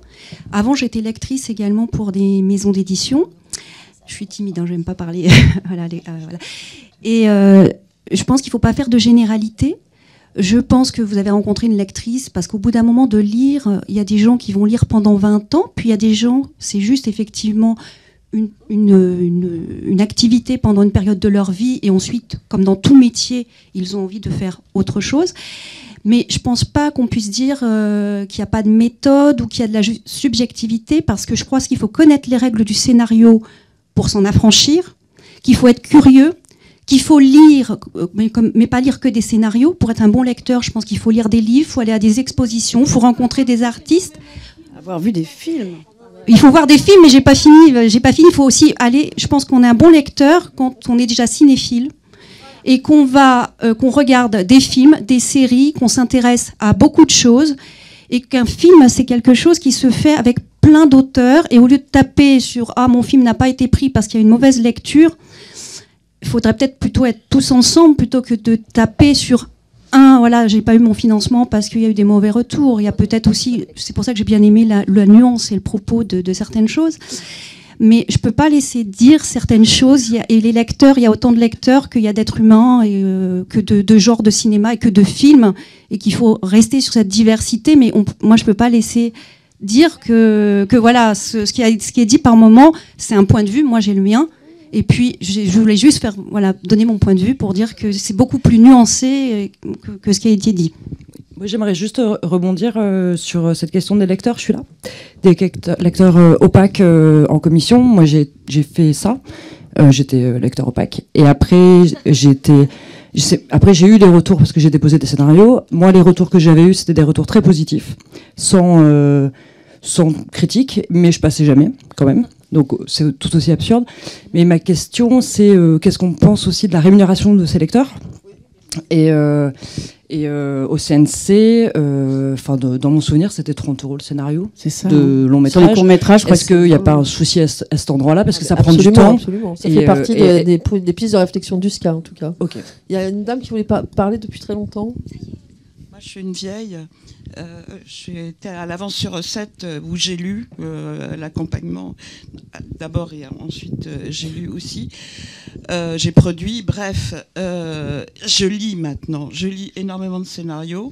J'en ai lu énormément pour diverses sociétés ou Grand Prix, ex-Padin depuis des années. J'ai une carrière de chef monteuse et de script. Je n'ai jamais fait d'école de lecture. Enfin, je n'ai jamais appris à lire des scénarios. J'en ai lu pour certains assis chez vous. C'est vrai que c'est très subjectif, un scénario. Et c'est vrai que je suis complètement d'accord avec vous. On a beau... c'est subjectif. On a beau essayer je ne sais pas si on peut apprendre à lire un scénario. Je suis complètement d'accord avec Monsieur Lagesse parce que c'est de la subjectivité pure. Et vous disiez très justement, monsieur, on aime ou on n'aime pas, sauf que maintenant, on ne nous demande pas si on aime ou on n'aime pas. On nous demande effectivement d'avoir une grille de lecture, de savoir si c'est ceci, cela, si c'est interdit au moins de 10, 12 ans, 10 ans, si c'est sur le marché, si ça doit aller si c'est bon pour la télévision ou pas pour la télévision, etc. Si ça va sur l'international ou pas sur l'international. Il y a énormément, chacun voit midi à sa porte, oui, et la grille de lecture est selon chacun midi à sa porte. Or, c'est très justement pareil. Je suis d'accord que une lecture, c'est on la voit. On voit un film ou on ne le voit pas, mais ça reste éminemment subjectif. Totalement. C'est fou. Et maintenant, on est obligé de rentrer dans des grilles selon le marché. Mais je suis d'accord qu'il y a un marché. Ok, très bien le marché. Maintenant, on nous demande, j'ai assisté il n'y a pas très longtemps à maintenant les nouvelles sociétés, dans les nouveaux, c'est des résidences d'écriture. Je deviens dingue avec les résidences d'écriture. Tout le monde fait des résidences d'écriture. Tout le monde donne de l'argent. Les régions ont besoin de ces résidences d'écriture parce que chacun va aller dans le bistrot du coin, dans le café du coin, dans l'hôtel du coin. Ça devient dramatique. Et maintenant, il y a des personnes, et je ne citerai aucun nom, qui parlent du paradigme européen, en se posant la question de savoir comment écrire, qu'est-ce qu'on va écrire, etc., etc. Ça devient fou. Et je suis contente parce que je suis très vieille. J'ai passé toute ma carrière dans le cinéma depuis bébé. J'ai fait un film, j'ai produit toute seule un film de Godard. Et je me disais, maintenant Godard qui va faire un film sur les gilets jaunes, mais il est complètement devenu à côté de la plaque. Bref, j'adore le cinéma. Voilà, j'espère que je vais travailler encore longtemps dans ce métier, mais bienvenue à bord, tous ceux qui sont dans le cinéma aujourd'hui. Merci beaucoup pour votre témoignage, parce que vous racontez plein de choses, effectivement, qui sont les dessous des lectures et des dérives. En tout cas, sachez que nous, au SCA, au scénariste de cinéma associé, on n'a pas la prétention d'inventer un paradigme de narration pour parler au plus grand nombre. C'est pas du tout notre propos. Au contraire, nous, ce qui nous intéresse, c'est de rassembler autour de nous tous les gens qui font le cinéma à tous les postes, effectivement d'intégrer les lecteurs pour interroger ce métier, aussi ses conditions de vie, combien les lecteurs sont payés, pour faire, pour qui, pourquoi, comment. Je pense que la formation des lecteurs, je pense que voilà, il y a des lecteurs plus ou moins compétents, mais que rêver d'une formation, c'est aussi extrêmement dangereux, évidemment, parce que c'est évidemment rêver d'une normatisation ou d'un paradigme des lecteurs. Donc voilà, continuons à être tous ensemble pour réfléchir à pouvoir continuer à préserver la diversité du cinéma dans son financement et dans son écriture. Je voudrais juste dire une chose. D'abord, moi, j'aimerais bien voir le film de Godard sur les Gilets jaunes. Je dois vous avouer que ça me tente plus que celui de Ruffin, personnellement. Mais en tout cas, ça me donne plutôt envie de continuer. Faut me dire que Godard va faire un film sur les Gilets jaunes. Et puis, quand même, il y a quelque chose. Je pense que le débat va être beaucoup trop long, et puis c'est sans doute pour une autre session, mais quand même cette façon, ces paradigmes européens, ces grilles bon, chacun fait sa grille. Moi, il se trouve que je suis indépendant, je fais ma grille à moi, donc je n'ai à voilà, du coup j'ai ma ligne. Aux auteurs de choisir voilà. Les gens la ligne. Exactement. Mais quand même, je vais à un festival tous les ans qui s'appelle le Festival de Sundance en janvier. Tous les ans, je vois la compétition américaine et de plus en plus, je suis extrêmement inquiet en fait des grands auteurs à venir des États-Unis. Je vous le dis franchement, parce que je vois un nombre de films où j'ai l'impression que tout est en grille. C'est-à-dire que il faut des gags, il faut des trucs qui fassent rire, il faut toutes les 5 minutes. Enfin, c'est hyper chronométré. J'ai l'impression de voir qui sont pas toujours de mauvais films, entre parenthèses, mais qui sont des films que moi j'ai aucune envie d'acheter, quoi. Bon, il se trouve que le seul que je trouvais vraiment bien cette année, il a eu le Grand Prix, donc je me dis quand même le jury n'avait pas totalement les yeux dans la poche, mais il sortira en France. C'est Ad Vitam qui l'a acheté, mais je suis assez effaré quand même, et j'ai un peu peur moi en fait des grilles, et puis j'ai un peu peur qu'en fait on commence à caler le cinéma trop sur la série. Moi j'aime bien la série, mais les séries, moi au bout d'une saison j'en peux plus parce que j'ai l'impression qu'on me mène en bateau comme ça, qu'on me tire, et qu'à chaque fois la fin je me donne envie de voir l'épisode d'après, et moi j'aime bien les choses un peu finies, quoi, un peu terminées, et je trouve que, alors c'est vrai que on parle beaucoup des jeunes, mais les jeunes regardent énormément de séries, et qu'est-ce qu'ils vont nous sortir? Bah, tant mieux, mais moi en tout cas le public que je peux vous dire que les entrées que je fais en salle, bah, je les fais maintenant à 14h et à 16h. Hein. Je les fais plus à 20h, moi. Donc, je pense que la population active, elle va de moins en moins voir les films d'auteur que je sors. Et ça, c'est un énorme problème pour moi. Évidemment, il y a des exceptions partout, mais je veux dire, sur 15 films que je sors par an, il y en a bien 12, 13. Mes entrées, c'est 14h, 16h. Donc, c'est un public retraité, c'est un public qui a le temps d'y aller, etc. Et ça, moi, ça m'inquiète énormément.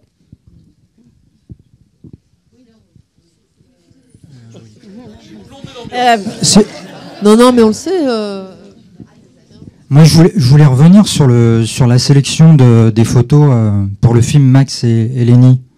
Je trouve que la partie graphique, et Caroline Champetier en a parlé il n'y a pas longtemps, ça a été évoqué hier matin, qu'en France, c'est tout le temps le scénario, mais que Max et Lenny, ça a été décidé sur l'aspect graphique, et que ça gagnerait, le CNC gagnerait à faire des sélections aussi sur des dossiers qui sont basés aussi sur la photo, aussi sur les décors. C'est à nous d'être inventifs sur les dossiers aussi. C'est à nous de proposer des choses et de se dire que voilà, on peut le faire. Il faut le faire. Tous les films ont des moodbooks maintenant, je pense.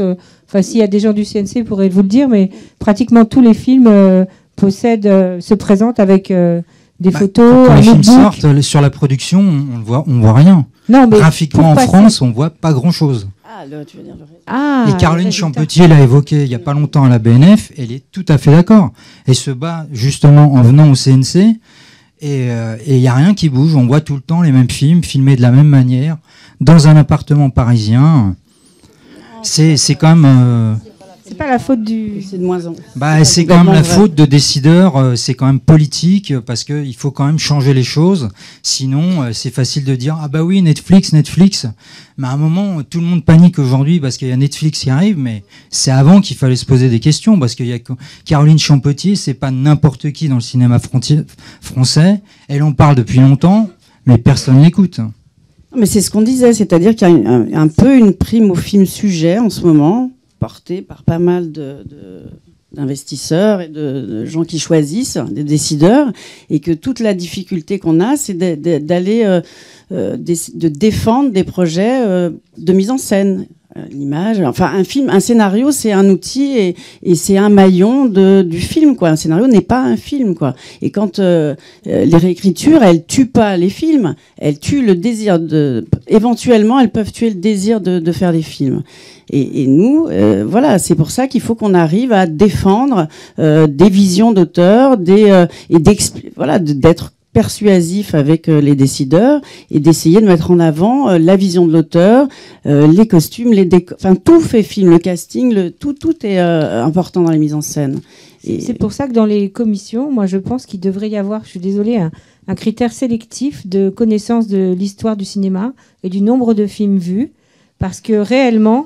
Non, mais c'est-à-dire de connaître les différents courants cinématographiques, parce que réellement lire des gens du milieu littéraire, qui est le choix du CNC depuis plusieurs années. J'exclus Paulo Tchaikovsky-Lawrence qui lisait tout, qui est bien un des rares à avoir tout lu, mais sinon, et qui était très cinéphile. Mais sinon, avoir des gens de la littérature ou de la série pour juger du long métrage, etc. Pour moi, c'est bizarre. Et donc en sous-commission, avoir des gens même qui soient que romanciers, ils ne peuvent pas comprendre quel est le statut du scénario si on ne connaît pas bien l'histoire du cinéma, les films. C'est ça qui fait un film. Voilà, c'est pas du tout un objet écrit qui a le statut de littérature. Et donc ça empêche de voir qu'il y a des projets de cinéastes. Enfin, moi, c'est ce que je pense. Voilà. Oui. Ah, question. Et pourquoi il y a si peu de scénaristes maintenant et de réalisateurs? Je crois que c'est aussi parce que ils peuvent pas être jugés partis. On peut pas mettre non. C'est compliqué d'avoir que des membres du cinéma. Il faut ouvrir un peu. Donc dans toutes les commissions du CNC, à ma connaissance, il y a des cinéastes, des scénaristes, des romanciers, des producteurs. Il y a une diversité de membres qui sont choisis. Une diversité de membres qui sont choisis, une diversité de lecteurs. En comité de lecture, chaque projet est lu par au minimum 5 personnes, 6 personnes. Quand on parle de projet, on parle effectivement de film à venir. Donc tous les éléments qui peuvent donner une idée du film à venir. Alors il y a le scénario, évidemment, mais ce n'est pas le seul élément. Il y a des photos, des dossiers, une note d'intention, une filmographie du producteur, du cinéaste, des co-scénaristes. Enfin, il y a un ensemble d'éléments qui permet aux membres de la commission, encore une fois, au moins 5 personnes en comité de lecture, 9 personnes en plénière, de se faire une idée sur le film à venir. On est dans des commissions qui sont toutes très sélectives. Donc c'est compliqué parce qu'a priori, on a envie de faire confiance sur la base des films antérieurs du réalisateur, etc. Et en même temps, vous avez une commission à hiérarchiser parmi une proposition qui est beaucoup trop riche. Oui, donc, j'ai pas en tête, à l'avance sur recette. Ouais. En 10 ans, il y a beaucoup plus de... Vous avez une idée de... Parce que c'est ça aussi, je me dis qu'il y a 10 ans ou 15 ans, il y avait beaucoup moins de films qui arrivaient. Au deuxième collège, il y a 10 ans, il y avait 2 comités de lecture je parle de l'avance. Il y avait 2 comités de lecture de 15-20 projets. Aujourd'hui, on est sur la base de 4 comités de lecture minimum de 15 projets. C'est beaucoup plus tendu. Donc, effectivement... Il y a, et en même temps, une curiosité des membres de commission dans leur diversité, j'insiste là-dessus, parce que ils sont nombreux, c'est pas un auteur, c'est pas un romancier, c'est au minimum 5 personnes, un scénariste, un producteur, un réalisateur.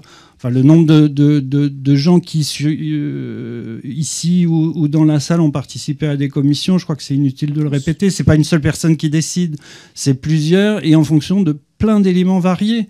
Après, effectivement...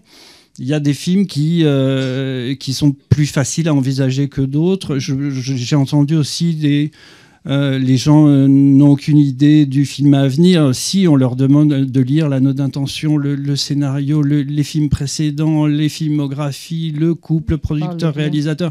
Enfin, ça fait plein d'éléments. Vous êtes d'accord que ça, ce que soulevait une jeune femme là sur la rémunération, vu le travail qui est demandé de voir les liens, etc., elle est quand même faible pour les lecteurs. Ça, c'est une autre question auquel je voudrais... c'est une autre question. C'est pas bien payé. C'est un constat. Si vous lisez un scénario, vous voyez les films précédents du réalisateur, rien que pour le premier collège, ça veut dire 1, 2 courts-métrages éventuellement, et on insiste beaucoup là-dessus. Si vous lisez les notes d'intention, si vous lisez tout ça, chaque dossier vous prend à peu près 4 heures. Donc voilà, c'est aussi simple que ça. Hein. Sans compter le temps de rédaction d'une fiche de lecture qu'on demande à nos lecteurs. À vous de mettre en avant ce débat. Après, d'un point de vue global, la rémunération, parce qu'il y a une évolution du nombre de projets déposés qui est de plus en plus importante sur ces 15-20 dernières années, le montant global de la rémunération des lecteurs et des membres de commission au CNC a nettement augmenté. Alors vous allez me dire, oui, mais il y a plus de dossiers déposés. C'est un autre débat. Je pense aussi que les conditions de production se sont tendues, que c'est plus difficile de trouver des financements et que plus des gens qui n'auraient pas forcément déposé à l'avance, maintenant déposent. Ça aussi, ça complique les choses. Oui, alors moi j'avais une question sur l'inflation du nombre de réécritures dont vous avez parlé. Moi je suis scénariste et j'ai l'impression que par autocensure et par angoisse, on a tendance aussi du coup à faire une inflation des réécritures en amont, c'est-à-dire avant de déposer. Ah oui, mais moi je trouve qu'il vaut mieux faire ça que de se prendre des murs. En fait, je trouve que souvent on pose trop et que alors des fois il y a besoin, parce que des fois on est un peu dans d'aller chercher l'avis des commissions, c'est aussi d'aller à un moment où on est un peu en panne et ça peut faire rebondir. Mais moi je trouve qu'on a tout intérêt à retenir au maximum les choses et entre l'auteur, le réalisateur et le producteur, et éventuellement faire lire à d'autres personnes dont on a confiance et dont on sait qu'ils seront bienveillants, de faire tout un travail de réécriture en amont et de pas déposer trop vite. Alors ça j'entends complètement, et en tant que scénariste ou auteur, enfin voilà, on a tous tendance à être plutôt dans le contrôle et à vouloir faire bien, etc. Mais c'est vrai que, et je pense qu'on va en parler sur les tables rondes concernant les rémunérations, j'ai l'impression que le problème c'est que c'est pas toujours pris en compte, ce surcroît de travail. Après j'entends bien que c'est difficile pour tout le monde, il y a énormément de projets et de moins en moins d'argent, mais j'ai l'impression, et ça je serais curieuse d'avoir les avis des scénaristes de génération voilà, qui ont travaillé depuis plus longtemps, quoi. Est-ce qu'ils sentent ça aussi, c'est-à-dire une démultiplication des nombres de versions avant même que ce soit déposé? Merci. Bah oui, c'est pour ça que le titre secret de cette table ronde, c'est l'inflation des réécritures, où on va dire l'étalement du temps d'écriture. Alors, on peut faire des moyennes de durée d'écriture d'un film, comme on l'a vu ici, c'est au début de semaine, mais réellement dans nos pratiques, et comme nous on le dit dans notre livre, il y a de plus en plus d'écritures qui tendent à durer 5 ans. Voilà, la moyenne de 2 ans, elle est idéale. Elle arrive vraiment pour quelques films privilégiés qui raflent tout, et puis il y a des films qui se font encore plus vite parce que ils se font avec des chaînes, avec des groupes, avant même parfois que le scénario soit écrit. Donc ça fait un peu chuter la moyenne. Mais nous, de notre expérience, en tout cas Frédéric et moi qui sommes là, on écrit ça dure de plus en plus longtemps. Ça dure de plus en plus longtemps. Et on est toujours payé autant, pas plus. Oui, mais par contre, un des travaux du SCA, moi je pense, c'est que on est en train de constater que c'est vraiment beaucoup plus difficile de vivre du scénario en dessous de 40 ans. Il y a quand même une précarisation du métier forte chez les trentenaires et les... Vraiment. C'est lié aussi à quelque chose dont on a parlé tout à l'heure, qui est, et dont on a parlé un peu avant, avec vous et d'autres personnes, qui est les échéances. C'est-à-dire qu'aujourd'hui, le problème des réécritures et de la durée des écritures des films, pour un scénariste, est complètement lié aux usages des échéances de versement du minimum garanti, avec une échéance à la mise en production, qui, pour les gens qui commencent et qui n'ont pas vraiment de moyens de pression, ou qui font des premiers films, enfin, dans certaines circonstances, il y a quand même beaucoup d'entre nous qui se retrouvent avec 50% du minimum garanti versé à la mise en production. Donc ça veut dire que réellement, on peut pas vraiment dire qu'on est payé pour écrire. C'est-à-dire qu'on doit faire un autre boulot, faire d'autres scénarios. Donc c'est ça aussi qui devient très compliqué. On mène tous de plus en plus, confirmés ou non. Évidemment, quand on est confirmé, on a plus de travail que les jeunes, donc on mène tous plusieurs écritures de front, parce qu'on ne peut plus, dans ce type de configuration, vivre en étant simplement payé pour écrire le scénario qu'on nous a commandé. Ça dure trop longtemps.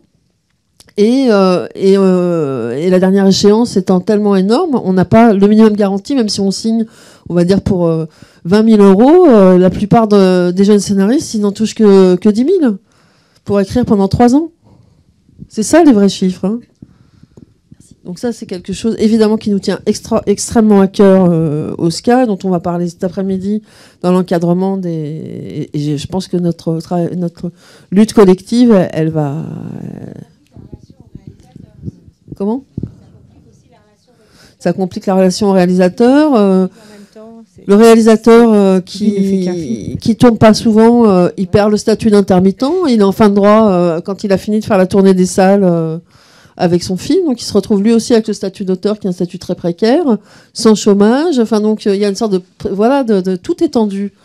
Et c'est sûr qu'on serait moins... Enfin c'est super, on peut écrire pendant 5 ans un film pour faire le meilleur film du monde, si évidemment on pouvait gagner sa vie en travaillant, quoi.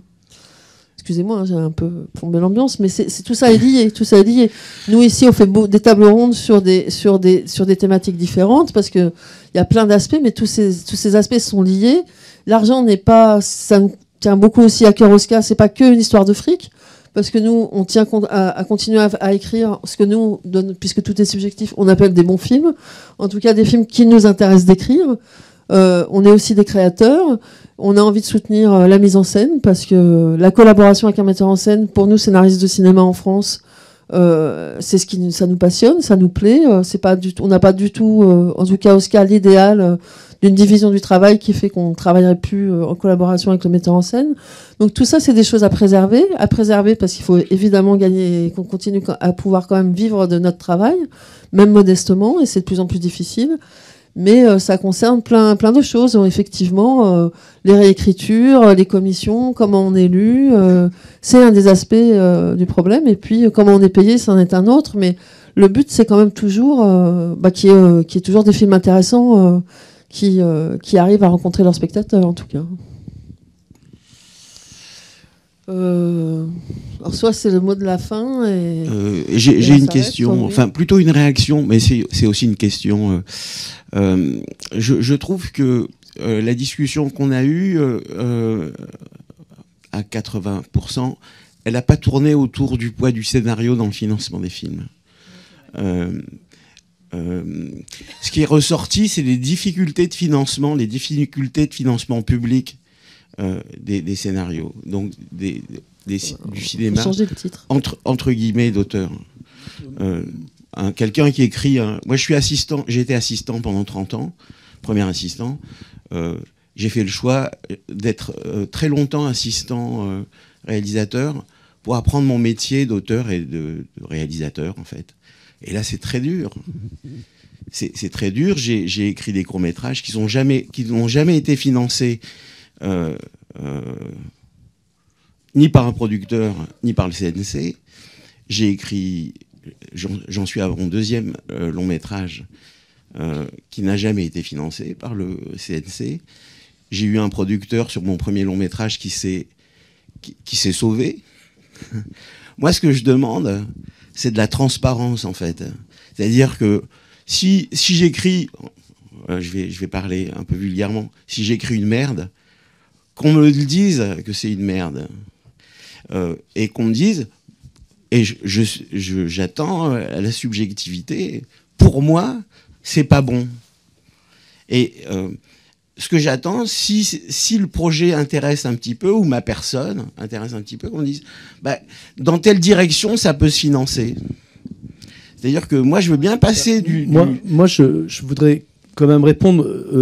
Quand moi, je dis que le scénario est pour moi le seul élément tangible sur lequel je m'engage, donc j'engage de l'argent, une force de travail, beaucoup de mois, peut-être 1 an ou 2 ans d'énergie aussi aux côtés du réalisateur et du producteur. Je réponds au poids du scénario dans le financement des films. Pour moi, le scénario, c'est le seul élément vraiment le plus important sur lequel je m'engage. Après, il y a le book, après il y a ce qu'ils ont fait d'autres, etc. Mais donc je crois que c'est en tout cas il y a une réponse. J'ai l'impression. Je suis d'accord. Pardon. Le poids du scénario, c'est aussi quelle est la part du scénario dans le financement du film. Et là, il y a un déséquilibre pour nous auteurs entre la survalorisation, le critère objectif pour faire un film qui est le scénario, mais qui, dans la part d'un budget d'un film, c'est... le CNC a fait une étude, 3%, entre 3 et 4%. Voilà, 3% sans l'adaptation, 4%, ça c'est la moyenne. Hein, voilà. 4%. Oui, mais le poids, c'est pas le pourcentage. Oui, le poids, c'est pas le pourcentage.